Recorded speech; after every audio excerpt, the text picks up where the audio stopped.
pode ser diferente, pode ser mais geral ainda, mas é importante que essas definições sejam colocadas e explicitadas, para de uma forma a gente tentar, cada um puxando para o seu lado, confirmar, ou seja, reforçar o sentido que nós demos para esses termos e a realidade, as práticas que eles instauram, mas também para tentar conseguir fortalecer esse espaço de crítica, para mostrar que não há uma única definição que deve ser tomada por todos. Se o nosso pressuposto é questionar mecanismos de dominação ou de opressão, a gente não pode passar oprimindo ou obrigando as pessoas a seguirem um único sentido, um sentido mais correto ou mais adequado desse tipo de termo. A gente tem que continuar levando em consideração que, como o Boltanski discute, que há uma situação de incerteza e que esses mecanismos, essas práticas são objetos de ambiguidade, usos contraditórios, interpretações distintas, e não de consenso, mas de divergência.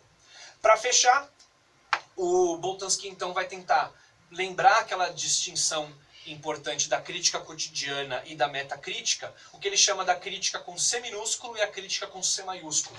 A crítica com C minúsculo seria essa crítica que se faz cotidianamente. Uma crítica acadêmica, a sociologia crítica, presume essa crítica com um C maiúsculo, porque ela leva em consideração as experiências dos indivíduos, mas tenta tensionar a relação com essa ideologia e com os lugares de onde saem esses discursos, para onde eles são destinados ou nos quais eles circulam. Então, qual que é esse sentido que ele tenta dar para a crítica? Esse último trechinho aí que eu queria ler com vocês, que foi grifado. O que ele chama de crítica, a critique, ela tem uma raiz social, ela tem uma localização social, ela tem formas contextuais de crítica. E elas precisam ser levadas em consideração. Pelo contrário, a metacrítica são as construções teóricas que pretendem revelar, unmask, na sua forma mais geral, quais são essas dimensões de opressão, exploração ou dominação.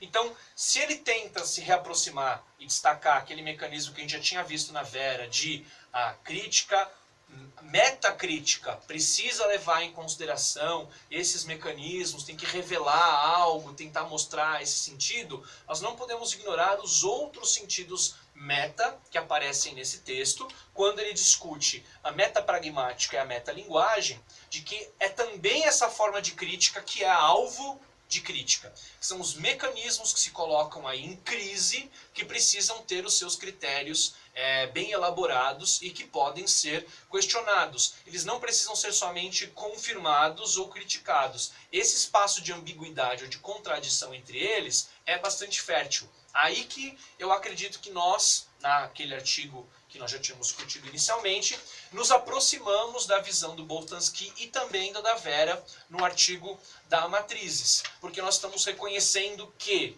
primeiro, falamos desse espaço, falamos da definição de metalinguagem, de uma linguagem que usa como instrumento e objeto a própria linguagem, da mesma forma a crítica, metacrítica, se coloca nos meios de comunicação e fala dos meios de comunicação, mas nós também temos esse espaço de suspensão da rotina do entretenimento, do consumismo, para um mecanismo de reflexão. Portanto, ela também é metapragmática. Ela tenta inserir esse mecanismo de crise que pode ser interessante, uma oportunidade para se colocar em xeque e levar em consideração de novo os seus pressupostos.